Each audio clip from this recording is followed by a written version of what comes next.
Hello दोस्तों, नमस्कार। स्वागत है आप सभी लोगों का स्टडी आईक्यू पर। स्टडी आईक्यू के साथ आप लोग जुड़ चुके हैं। मैं शुभम सरथालिया एक और विषय पे, एक और टॉपिक पे बात करने के लिए आ गया हूँ। दोस्तों, आप चाहें तो इंस्टाग्राम, फेसबुक या टेलीग्राम के माध्यम से मेरे साथ कनेक्ट कर सकते हैं। कोई भी आपका डाउट है, कोई आपकी क्वेरी है, आप यहाँ मुझसे पूछ सकते हैं। दोस्तों, कल से ही लगातार आपको हर अपडेट जो है वो हमारे चैनल पे दिया जा रहा है। किस तरीके से अ, रशिया और यूक्रेन का पूरा जो संकट गहरा रहा है, उसके विषय पे हर एक जानकारी हम आप तक पहुंचा रहे हैं। इसी दिशा में एक और इम्पॉर्टेंट टॉपिक पे बात करने के लिए मैं आपके पास आ चुका हूं। दोस्तों, आप जानते हैं कल भी हमने बात करी थी कि रशिया और यूक्रेन के बीच में युद्ध जो है वो छिड़ा हुआ है। ऐसे में इंडिया के ऊपर इसके क्या इंपैक्ट्स आएंगे, इसको लेकर के हम बात कर रहे थे। जब बात आती है इंडिया की, तो भारत के अंदर अर्थव्यवस्था किस तरीके से प्रभावित होगी, इसके बारे में हमने कल ही एक वीडियो में बात करी थी। अब मैं बात करने के लिए आया हूं। आप सभी को मालूम होगा कि मार्च में एलआईसी का आईपीओ होना है। Life insurance corporation of India, Bharatiya Jeevan बीमा निगम का आईपीओ जो है वो होना है। यानी कि पहली दफा शेयर मार्केट में लिस्ट होगी लाइफ इंश्योरेंस कॉर्पोरेशन। ये आईपीओ जो है ये प्लान किया गया है सरकार के द्वारा मार्च के महीने में। लेकिन क्योंकि जो सिनेरियो बना हुआ है ये शायद किसी ने एक्सपेक्ट नहीं किया था। अब सबसे बड़ा सवाल यहां पर इंडियन इन्वेस्टर के लिए यह था कि क्या एलआईसी के आईपीओ के ऊपर कोई इंपैक्ट पड़ेगा। क्योंकि जिस तरीके से वॉर के अनाउंसमेंट के बाद कल पूरा दिन एक बड़ा डिप जो है वो शेयर मार्केट के अंदर देखा गया। उसके बाद आज जब मार्केट खुला तो उसमें थोड़ा राइज जो है वो करीब 1400 पॉइंट का राइज जो है वो देखा गया। लेकिन फिर भी स्पेकुलेशन जो है वो इस तरीके की है कि क्या आगे क्या होगा, किस तरीके की सिचुएशन सामने आती है रशिया और यूएस क्राइसिस में, क्योंकि उसके आधार पर दुनिया भर की मार्केट्स जो हैं वो रिएक्ट करेंगी। तो क्या इस पूरे के पूरे क्राइसिस का, इस संकट का प्रभाव भारत की स्टॉक मार्केट पर पड़ेगा, और सबसे ज्यादा क्या एलआईसी के आईपीओ में कुछ बदलाव होगा? क्या सरकार ऐसा तो नहीं सोच रही कि इस डिफिकल्ट टाइम्स में आईपीओ करना जो है वो सही डिसीजन नहीं होगा, इस आईपीओ को कुछ समय के लिए डिले कर दिया जाए? इन सभी विषयों पे विस्तार से हम चर्चा करेंगे। दोस्तों, अगर आप यूपीएससी एग्जाम की तैयारी कर रहे हैं, किसी भी एग्जाम के लिए आप प्रिपेयर कर रहे हैं, studyIQ.com या स्टडी की ऐप पर आपके लिए बेहतरीन स्मार्ट कोर्सेज अवेलेबल है। इन कोर्सेज की मदद से आप अपनी प्रिपरेशन को बहुत शानदार बना सकते हैं। तो स्टडी आईक्यू के इन कोर्सेज में डेफिनेटली एनरोल कीजिएगा। दोस्तों, स्टडी आईक्यू पर किसी भी कोर्स में अगर आप एनरोल करते हैं, आप अब प्राप्त कर सकते हैं 33% का डिस्काउंट। अगर आप इस्तेमाल करते हैं ये कोड SHUBH33, तो इस कोड की मदद से आप, नॉर्मली आपको 30% का डिस्काउंट मिलता है, लेकिन इस कोड की मदद से आप 33% डिस्काउंट जो है वो प्राप्त कर पाएंगे। तो अगर आप कोई भी कोर्स परचेज करते हैं, इस कोड को जरूर यूज कीजिए। तो हाल ही में भारत का जो शेयर बाजार है, इंडियन इक्विटी मार्केट्स जो हैं, they are witnessing one of the biggest crashes in the history. कल ही मैंने आपको बताया था कि इससे पहले इतना बड़ा क्रैश जो है वो उस दिन हुआ था जब देश के अंदर कोविड के मद्देनजर पहला लॉकडाउन जो है वो अनाउंस किया गया था। उस समय स्टॉक मार्केट जो है उसमें काफी ज्यादा गिरावट आई थी। उसके बाद इतना बड़ा गिरावट पहली बार देखने को मिला है। कल जैसे ही रशिया ने युद्ध की घोषणा करी, भारत ही क्या दुनिया भर की स्टॉक मार्केट्स जो हैं उनके अंदर गिरावट दर्ज की गई। इस दौरान अब स्टॉक मार्केट में गिरावट जब हुई तो माहौल जो है, इन्वेस्टर्स जो है वो इससे बहुत ज्यादा परेशान थे, क्योंकि एक बहुत बड़ा अमाउंट सिर्फ कल ही नहीं, पिछले एक हफ्ते से लगातार मार्केट जो है वो डिक्लाइन ट्रेंड पर जा रही थी, जिस वजह से बहुत सारा पैसा जो है वो इन्वेस्टर्स का लॉस हो चुका था। जिस वजह से अब निगाहें जो है वो टिकी हुई थी आईपीओ पे, किसके? एलआईसी के।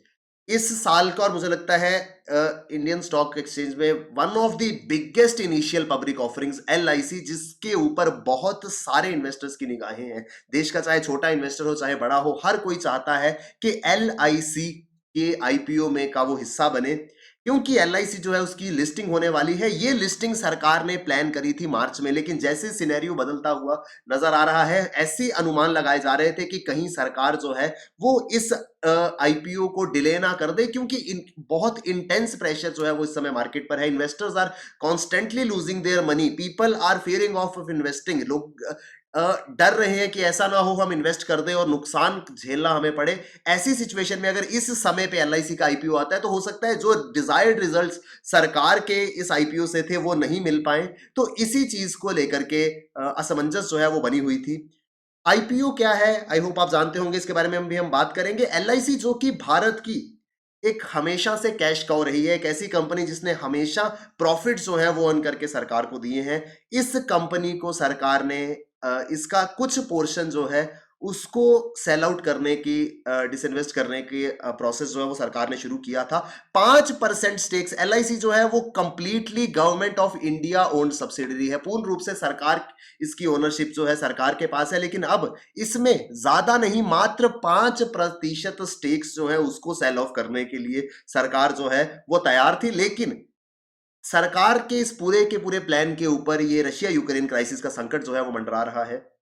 लेकिन अभी तक के जो सोर्सेज हैं उसके अनुसार सरकार कोई भी चेंज इसमें नहीं कर रही है। Government has no plans on delaying the IPO of LIC. अभी तक जो जानकारी प्राप्त हुई है, अभी तक जो सरकार की प्रक्रिया है उस पर यही कहना है कि एलआईसी का जो आईपीओ है it will go as planned, जैसे इसको प्लान किया गया था उसी तरीके से, जिस तरीके से इसको पूरा का पूरा योजना इसकी बनाई गई थी उसी तरीके से इसको इंप्लीमेंट किया जाएगा।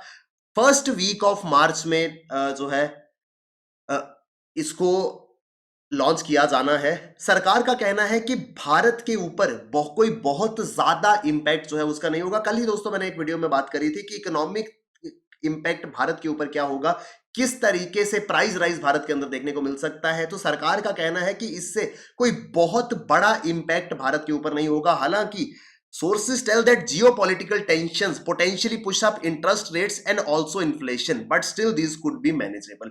सरकार का कहना है कि इस पूरे के पूरे क्राइसिस से इंटरेस्ट रेट जो है वो बढ़ सकता है। इंटरेस्ट रेट कैसे बढ़ सकता है उसके बारे में मैं आपसे बात करूंगा। लेकिन बढ़ते हुए इंटरेस्ट रेट के साथ साथ महंगाई जो है वो बढ़ सकती है, लेकिन फिर भी मैनेजेबल है, इसको मैनेज किया जा सकेगा इजीली। कुछ ऐसा शॉक नहीं होगा इकोनॉमी के लिए जिसकी वजह से एक बड़ा आईपीओ जो है उसको डिले करना पड़े। तो अभी तक चीजें जो है वो एज पर प्लान ही चल रही है। प्लान है यहां पर एलआईसी की आईपीओ का। लाइफ इंश्योरेंस कॉर्पोरेशन, इसमें सरकार अपनी 5% स्टेक्स को सेल ऑफ करना चाहती है। टोटल करीब 13 लाख करोड़ वैल्यूएशन की ये कंपनी है, जिसमें 5% स्टेक्स को सेल ऑफ करके सरकार 65,000 करोड़ रुपए का अनुमान लगा रही।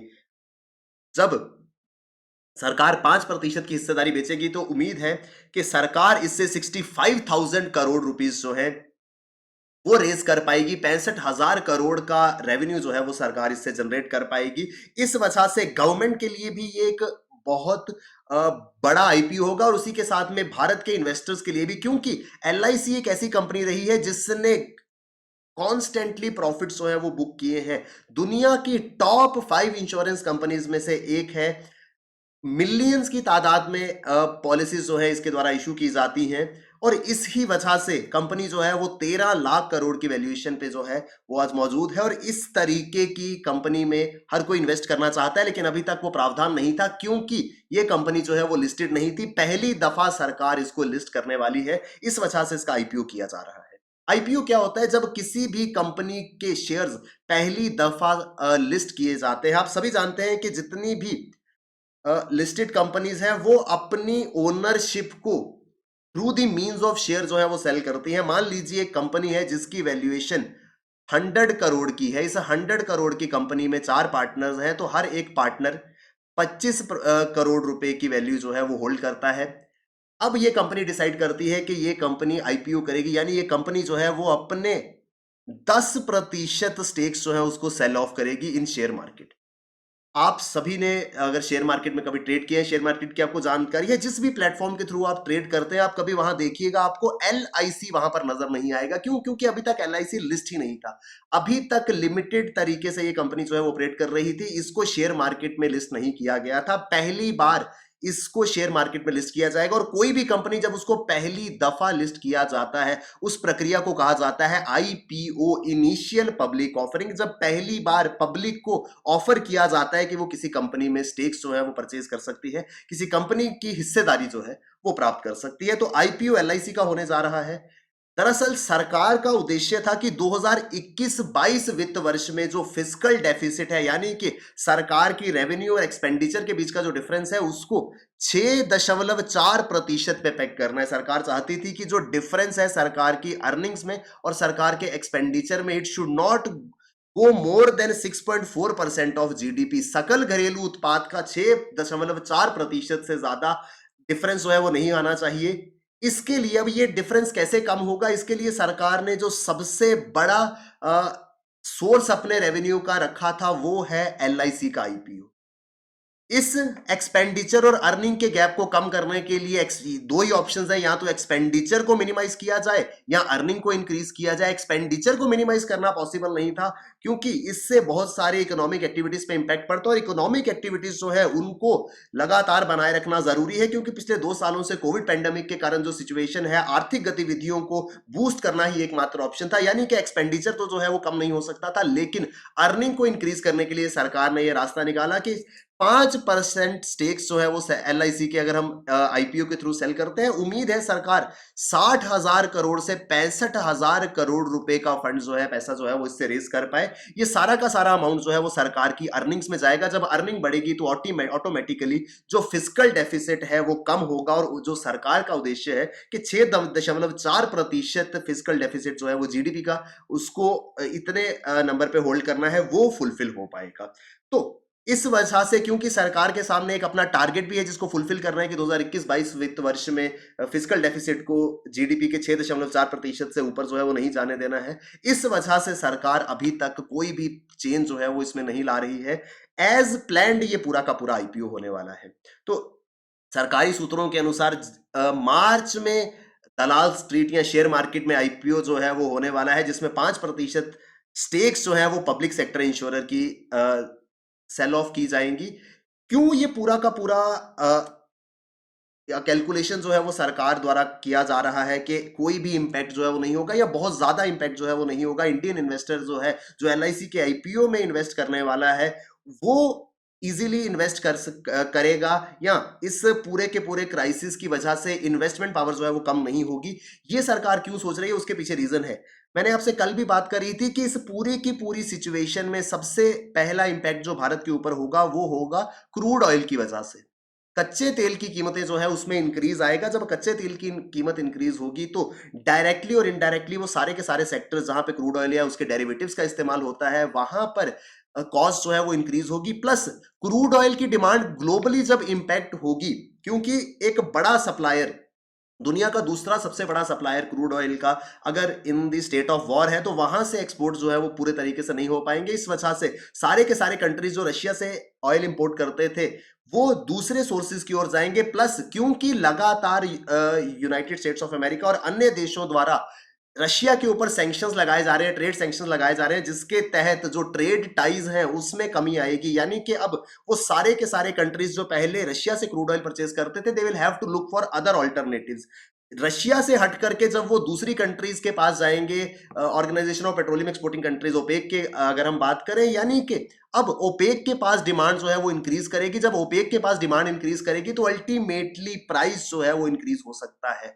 तो इवन दो डायरेक्टली इंडिया अगर बहुत ज्यादा अमाउंट में ऑयल नहीं भी परचेज करता है रशिया से, स्टिल ग्लोबल मार्केट के अंदर जब डिमांड चेंज होगी उस वजह से प्राइस इंक्रीज करेगा, और इस प्राइस इंक्रीज की वजह से कोई बहुत बड़ा इंपैक्ट इंडिया की इकोनॉमी पे नहीं पड़ेगा, ऐसा कहना है सरकार का, जिस वजह से वो इस IPO में कोई भी चेंज नहीं करना चाहते हैं। सरकार का कहना है कि इससे इन्फ्लेशन होगा और इंटरेस्ट रेट्स ऊपर जा सकते हैं, but situation is expected to be manageable. बार बार बात हो रही थी इंटरेस्ट रेट के ऊपर जाने की। अब कल भी मैंने इसके बारे में बात करी थी, क्या वजह है कि इस पूरे के पूरे क्राइसिस से भारत और दुनिया के सभी देशों में जो सेंट्रल बैंक्स हैं वो इंटरेस्ट रेट्स को हाई कर सकते हैं। अगर हम देश के अंदर बात करें, central bank of India RBI जो है वो मॉनेटरी पॉलिसी के तहत इंटरेस्ट रेट जो है वो डिसाइड करता है। अभी तक 2020 ऑनवर्ड्स एक अकोमोडेटिव मॉनेटरी स्टांस जो है वो RBI ने रखा था, यानी कि RBI जो है वो काफी लो इंटरेस्ट पे लोन जो है वो दे रहा था। अल्टीमेटली RBI का उद्देश्य ये था कि इकोनॉमी में मनी सप्लाई जो है उसको इंक्रीज किया जाए। लो रेट पे इंटरेस्ट, यानी कि people would be willing to borrow more. कम इंटरेस्ट पे लोन मिल रहा है सरकार से या बैंक से, तो लोग ज्यादा से ज्यादा बोरोइंग करेंगे। ज्यादा बोरोइंग करेंगे यानी उनके पास कैश जो है वो ज्यादा होगा, वो उसको स्पेंड करेंगे। प्लस जब लोन्स पे इंटरेस्ट रेट कम है, इट मींस कि अगर आप बैंक में सेविंग्स कर रहे हैं तो उसमें इंटरेस्ट रेट फर्दर कम होगा। आप सभी जानते हैं कि बैंक रेट जिसपे बैंक जो अपने सेविंग्स अकाउंट्स में या जो हम बैंक में सेविंग डालते हैं उस पे जो इंटरेस्ट पे करता है, it is always lesser than what bank charge on loans, क्योंकि वो डिफरेंस जो है वो बैंक की अर्निंग होती है। तो जब आपको सस्ते रेट पे बैंक लोन दे रहा है तो अनडाउटेडली उससे भी कम रेट पे आप अपनी सेविंग्स जो है वो कर पाएंगे। यानी कि जो इन्वेस्टर है he would be discouraged to save money in bank. ऐसा स्टांस अभी तक चल रहा था कि लोग कम से कम पैसा बैंक में जमा करवाएं, ज्यादा से ज्यादा लोन ले, ताकि इकोनॉमी के अंदर मनी सप्लाई जो है वो इंक्रीज हो सके। और इंक्रीज क्यों करनी थी? क्योंकि 2020 में पेंडेमिक लॉकडाउन के बाद इकोनॉमिक एक्टिविटीज को दोबारा से सही ढंग से शुरू करना था, तो तब से आरबीआई जो है वो एक अकोमोडेटिव स्टांस फॉलो कर रहा था। लेकिन अब क्या हुआ? क्रूड ऑयल के रेट बढ़ने के साथ ही जो कॉस्ट पुश इन्फ्लेशन है, महंगाई जो है वो बढ़ेगी। क्यों? क्योंकि कॉस्ट बढ़ जाएगा। कोई भी प्रोडक्ट जो डायरेक्टली और इनडायरेक्टली क्रूड ऑयल से रिलेटेड है, उसमें कॉस्ट जो है उसकी इंक्रीज होगी, यानी कि इन्फ्लेशन में मुद्रास्फीति, महंगाई जो है वो होगी, क्योंकि कॉस्ट बढ़ रहा है। यहां पर अगर सरकार चाहती है और आरबीआई चाहता है कि लोगों के ऊपर इस महंगाई का असर ना पड़े, तो एक तरीका जो आरबीआई फॉलो कर सकता है वो ये है कि क्योंकि कॉस्ट बढ़ रही है, तो डिमांड अगर हम कम कर दें, अगर हम डिमांड डिक्रीज कर दें, तो इस इंक्रीज कॉस्ट का कोई ज्यादा इंपैक्ट नहीं होगा। वो डिमांड कैसे डिक्रीज होगी? अगर इकोनॉमी में मनी सप्लाई जो है वो कम हो जाती है। अब मनी सप्लाई इकोनॉमी में कम हो जाती है, लोगों के पास खर्च करने के लिए पैसा नहीं है, तो वो ज्यादा डिमांड मार्केट में नहीं होगी, जिससे इस इन्फ्लेशन के इंपैक्ट को कुछ हद तक नलीफाई जो है वो किया जा सकता है। और इसी ही वजह से आरबीआई के पास the best way to decrease money supply in the economy is by increasing the interest rate. RBI जो है वो इंटरेस्ट रेट इंक्रीज करेगा, यानी कि अगर लोन ले रहे हैं तो लोन पे ज्यादा इंटरेस्ट चुकाना होगा, प्लस अगर बैंक के अंदर आप अपना पैसा जो है वो सेव कर रहे हैं, तो उस पर बैंक आपको ज्यादा इंटरेस्ट देगा। तो इस तरीके का स्टांस जो है वो आ सकता है। सरकार का कहना है कि भारत के ऊपर जो इंपैक्ट होगा वो सिर्फ और सिर्फ इन्फ्लेशन कुछ हद तक हो सकती है और इंटरेस्ट रेट में उछाल आ सकता है।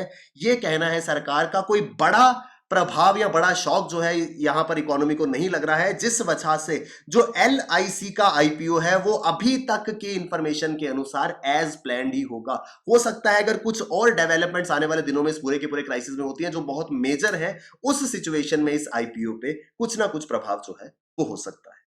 आई होप दोस्तों हमको विस्तार से ये पूरा का पूरा आर्टिकल समझ में आया होगा। दोस्तों अगर आप यूपीएससी की तैयारी कर रहे हैं, 2022 के यूपीएससी एग्जाम के लिए आप बेहतरीन स्मार्ट कोर्स अपने लिए प्राप्त कर सकते हैं। स्टडी आईक्यू पे कोई भी कोर्स आप परचेज करते हैं, शुभ SHUBH33 इस कोड का इस्तेमाल कीजिए और आप 33% डिस्काउंट जो है वो इसकी मदद से प्राप्त कर पाएंगे। डेफिनेटली इन कोर्सेज में एनरोल करें और अपनी प्रेपरेशन को शानदार बनाएं। Thank you very much, all the best, keep working hard, bye bye, take care, जय हिंद।